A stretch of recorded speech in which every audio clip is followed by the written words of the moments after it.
इंसान के पास जो होता है उसे उसकी कद्र नहीं होती। इस मन को हमेशा दूर के ढोली सुहावने लगते हैं। ऐसे ही समीर है जो गांव की शांति और ताज़ा हवा को छोड़कर शहर की भीड़ में जाकर बसना चाहता है। मिट्टी की खुशबू को छोड़कर शहर का धुआं खाना चाहता है। जिम्मेदारी और मजबूरी इंसान से सब कुछ करवाती है, लेकिन समीर को ऐसी कोई मजबूरी नहीं थी। घर छोड़ते वक्त पिताजी ने बहुत समझाया, हमारे पास यहाँ गांव में इतना है कि हम अच्छे से खा सकते हैं, भगवान की दया से इतना हो जाता है। फिर तू हमारा इकलौता लड़का है, हम चाहते हैं कि तू हमारे साथ ही रहे। लेकिन समीर मानने को तैयार ना था। पिताजी से कहा कि आपने पूरी ज़िंदगी गांव में गुजार दी, मैं नहीं चाहता यहाँ रहना। पिता ने कहा कि हमने जो भी कमाया है तेरे लिए ही तो है। फिर यहाँ की ज़मीन, घर और पशुओं को छोड़कर तो वहाँ जाकर छोटी सी नौकरी करना चाहता है। एक बार जो फितूर सर पे सवार हो जाता है तो इतना आसानी से कहाँ उतरता है। जवान बच्चे ये भूल जाते हैं कि माता पिता जो बात कर रहे हैं वो सिर्फ बात नहीं, उनका अनुभव भी है। समीर नहीं माना, कहा कि अब पहले जैसा ज़माना नहीं रहा है। आप लोग इतना क्यों सोच रहे हो? मोबाइल है और वीडियो कॉल भी है, रोज़ मैं आपसे दूर बैठा भी दिखाई दूंगा। समीर नहीं माना और शहर जाकर एक छोटी सी प्राइवेट नौकरी करने लगा। 8 से 10 घंटे की नौकरी के कुल उसे 15,000 मिलते थे। माता पिता को कहा कि वो नौकरी करने लगा है। पिताजी ने फिर समझाया, बेटा हमें तेरी याद आती है, घर आ जा। समीर नहीं माना, वो शहर की ज़िंदगी जीना चाहता था। समीर की माँ भी परेशान थी, लेकिन उसके पिता ने उन्हें समझाया कि कल लेने दो, उसे अपने मन की, कुछ दिन में वापस आ जाएगा। आखिर कब तक वो हमारे अनुभव से चलेगा, उसे भी अपना अनुभव तैयार करने दो। घर में जहाँ अपनी मर्जी से काम किया करता था, वहाँ उसे किसी की सुननी पड़ती होगी। 2 महीने उसे कोशिश की, लेकिन फिर समीर को अब काम का कुछ ज़्यादा लोड रहने लगा। प्राइवेट नौकरी में समय का कोई ठिकाना नहीं रहता था। घर पर बात करना धीरे धीरे कम होने लगा।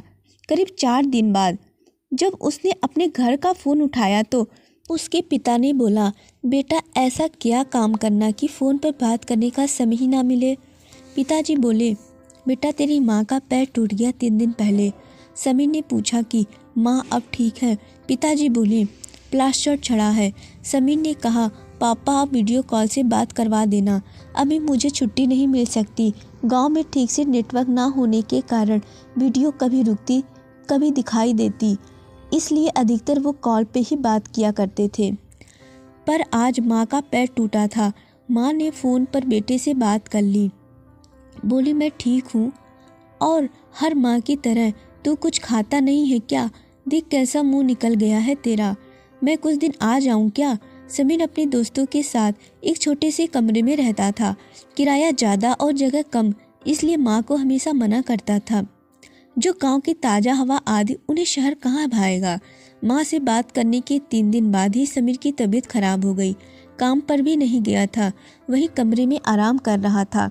कई बार घर से फ़ोन आने पर उसने फ़ोन उठाया, तब उसकी आवाज़ से ही माँ समझ गई कि बेटा बीमार है क्या? बोला, हाँ माँ, थोड़ा बुखार है। माँ ने फिर कहा, बेटा घर आ जा, थोड़े दिन आराम करके वापस चले जाना। समीर ने फिर आनाकानी की।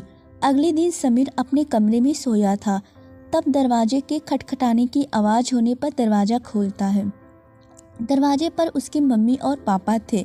समीर की माँ का प्लास्टर अभी भी था, सहारे के साथ चल रही थी। समीर को विश्वास नहीं हुआ कि ऐसी हालत और दर्द में उसकी माँ यहाँ आएंगी। माँ तुम ऐसी यहाँ क्यों आई? वीडियो कॉल पर बात कर लेते। बेटे की बात खत्म होने से पहले, अरे आग लगे तेरे फ़ोन, उसमें अच्छा नहीं दिखाई देता। देख कितना दुबला हो गया, और उसमें तो तुझे छू भी तो नहीं सकती। समीर ने अपनी आंखों के आंसुओं को बड़ी मुश्किल से रोका, क्योंकि उसे पता था कि उसके एक आंसू निकलने पर उसकी माँ के ना जाने कितने निकलेंगे। माँ बोली, बेटा तू नहीं आ सकता होगा, हम तो आ सकते हैं, हमें किसी से पूछना नहीं होता।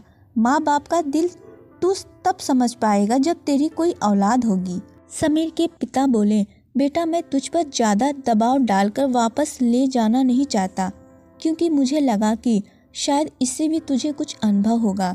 लेकिन कभी भी परेशान मत होना और हमेशा सब कुछ अपने माता पिता से ज़रूर बताना, और जब जी तब घर आ जाना।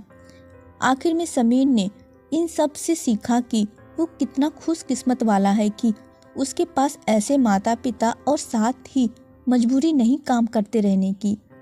वो जब चाहे वो घर वापस जा सकता है।